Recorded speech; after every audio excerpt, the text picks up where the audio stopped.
अस्सलाम वालेकुम students of 6th class. क्या हाल है आप सबका। मैं उम्मीद करती हूँ कि आप सब अपने अपने घरों में खैरियत से होंगे और जो जो काम आपको डेली बेसिस पे करवाया जा रहा है उसको साथ साथ नोट भी कर रहे होंगे और साथ साथ याद भी कर रहे होंगे। और जैसा कि स्टूडेंट्स कल हमने क्या काम किया था, हाँ जी आपको याद होगा कि कल हमने ये तशरीह की थी। ये आपने 2 इशार की तशरीह ये आपने अपनी नोटबुक पर लिख भी ली होगी और इसको आपने याद भी कर लिया होगा। तो आज स्टूडेंट्स हम सबसे पहले अपना इंडेक्स पेज उर्दू की नोटबुक का आपने ये देखिए आपकी कौन सी नोटबुक, उर्दू की नोटबुक, इसके साथ आपने अपना इंडेक्स मैच कर लेना है और जो इसमें से आपने गलत लिखा हुआ है उसको आपने ठीक कर लेना है। ये ध्यान के साथ इसका शुरू से ये हमारी जब से हमारा मतलब काम शुरू हुआ है तब से लेके ये आज तक सारा काम आपने इसके साथ मैच कर लेना है कि ये सारा काम आपके लिखा हुआ है। तो इसके बाद हमने कल क्योंकि ये काम किया था तो आज हम करने जा रहे हैं 10 नंबर पे हमारा इंडेक्स है। आज तारीख क्या है स्टूडेंट्स, देखिए हाँ जी आज 25 मार्च और 2021 जा रहा है। तो आज हम क्या करेंगे, मरकज़ी ख्याल, इसनाद का मरकज़ी ख्याल और सवाल जवाब लिखेंगे 1 2 3 और आपने अपनी नोटबुक का यहाँ पर पेज नंबर लिख लेना है। तो अब ये स्टूडेंट्स अपना पेज ओपन करें यहाँ से और आज की हम डेट लगाएंगे 25 मार्च।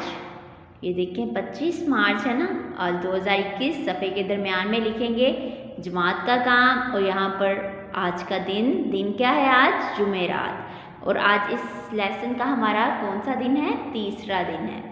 तो इस नात का मरकज़ी ख्याल लिखें, ये मरकज़ी ख्याल है हमारा इस नात का। इस नात में क़य्यूम नज़र कौन है, यानी जिसने ये नात लिखी है, जो इसका शायर है। क़य्यूम नज़र हज़रत मोहम्मद सल्लल्लाहु अलैहि वसल्लम की बड़ाई यानी कि बड़ापन, यानी उसकी जो मतलब जो उसका मुकाम व मर्तबा ज़्यादा होना, ऊंचा होना। तो इस तरह बयान करते हैं कि हमारे नबी सल्लल्लाहु अलैहि वसल्लम का मुकाम व मर्तबा सबसे ऊंचा है, यानी आप सल्लल्लाहु अलैहि वसल्लम की जो जगह है, आप सल्लल्लाहु अलैहि वसल्लम का जो मर्तबा है वो सबसे ऊंचा है। हमारे नबी सल्लल्लाहु अलैहि वसल्लम सादिक और अमीन हैं, यानी हमेशा सच बोलने वाले और ईमानतदार हैं। आप सल्लल्लाहु अलैहि वसल्लम तमाम जहानों के लिए रहमतुल लिल आलमीन हैं, यानी आप सल्लल्लाहु अलैहि वसल्लम को तमाम जहानों के लिए रहमत बनाकर भेजा गया है। आप सल्लल्लाहु अलैहि वसल्लम ने अल्लाह ताला का पैगाम दीन इस्लाम की सूरत में पहुंचाया, यानी आप सल्लल्लाहु अलैहि वसल्लम ही वो बरगज़ीदा हस्ती है जिसने अल्लाह ताला का पैगाम हमारे मज़हब इस्लाम की तबलीग की और इसे हम इंसानों तक पहुंचाया। तमाम मुसलमान सुबह और शाम आप सल्लल्लाहु अलैहि वसल्लम पर दुरूद व सलाम भेजते हैं। क्या भेजते हैं, ये दाल रे वाओ दाल, दुरूद व सलाम भेजते हैं, यानी ये हम सब मुसलमान क्योंकि आप सल्लल्लाहु अलैहि वसल्लम की उम्मत हैं तो हम सुबह और शाम आप सल्लल्लाहु अलैहि वसल्लम पर दुरूद व सलाम भेजते हैं।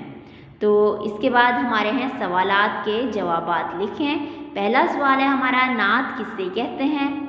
नात क्या होता है, वो नज़म जिसमें हमारे नबी हज़रत मोहम्मद सल्लल्लाहु अलैहि वसल्लम की तारीफ़ और बड़ाई बयान की जाए, यानी उसके जो अल्फाज हैं, उस नज़म के जो अल्फाज ऐसे हो कि जिससे ये पता चले कि हम हमारे प्यारे नबी सल्लल्लाहु अलैहि वसल्लम की तारीफ़ और बड़ाई बता रहे हैं।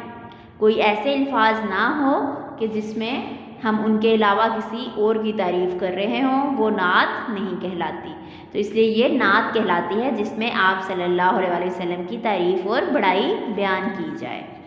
तो इसके बाद अब सवाल नंबर 2 है, प्यारे नबी सल्लल्लाहु अलैहि वसल्लम के इरशादात क्या कहलाते हैं, यानी जो आप सल्लल्लाहु अलैहि वसल्लम ने जो बातें कही हैं, जो आप सल्लल्लाहु अलैहि वसल्लम के फरमान हैं, वो क्या आयात कहलाते हैं, आयात नहीं बल्कि क्या कहलाते हैं, प्यारे नबी सल्लल्लाहु अलैहि वसल्लम के इरशादात अहादीस कहलाते हैं, यानी आप सल्लल्लाहु अलैहि वसल्लम की बातों को अहादीस कहा जाता है। और जो अल्लाह ताला ने हम बंदों से अपने बंदों से बातें की है, फरमान किए हैं, यानी अल्लाह ताला के जो फरमान और इरशादात हैं वो क्या कहलाते हैं स्टूडेंट्स, वो आयात कहलाती हैं।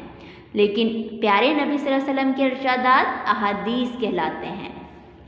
اس کے بعد ہے شاعر کے خیال میں سب مشکلات کا حل کیا ہے؟ ہاں جی، شاعر نے مطلب جیسے اس نعت میں آخر میں کیا کہا تھا کہ سب ہمارے جو مسئلے مسائل ہیں ان کا حل ہمیں کہاں سے ملتا ہے؟ شاعر کے خیال میں سب مشکلات کا حل دین اسلام کا نظام ہے، یعنی ہمارے مذہب، ہمارے دین اسلام کا جو ایک مقرر کیا گیا طریقہ ہے، زندگی گزارنے کا طریقہ ہے، وہی ہمارے مشکلات کا حل کہلاتا ہے۔ یعنی دین اسلام کا تو ہم اپنی مشکلوں کو کیسے حل کر سکتے ہیں؟ اپنے معاشرے میں دین اسلام کا نظام نافذ کر کے، یعنی دین اسلام کی جو تعلیمات ہیں، سارے جو احکامات ہیں ان پر عمل کر کے اگر ہم زندگی گزاریں تو وہ دین اسلام کا نظام کہلاتا ہے۔ تو میں امید کرتی ہوں اسٹوڈنٹس کہ آپ اس کا مرکزی خیال اور یہ سوال جواب اچھے سے یاد کریں گے۔ تو یہ چیپٹر ہمارا یہاں پہ ختم ہو رہا ہے، مکمل ہو رہا ہے، تو اس کی آپ نے کام مکمل کر لینا ہے۔ اور جو بھی آپ نے کام کرنا ہے، یہ دیکھیں الفاظ آپ کو نظر آ رہے ہیں، الفاظ یہ آپ کے آپس میں جڑے نا، الگ الگ الفاظ اور اچھی سی لکھائی میں اس کو لکھ بھی لینا ہے اور اس کو اچھے سے یاد بھی کر لینا ہے۔ اپنا اور اپنے گھر والوں کا خیال رکھیے گا، اپنے والدین کو اور ہم سب ٹیچرز کو اپنی دعاؤں میں یاد رکھیے گا۔ اس کے بعد ہم اگلے لیسن میں ملیں گے۔ اللہ حافظ۔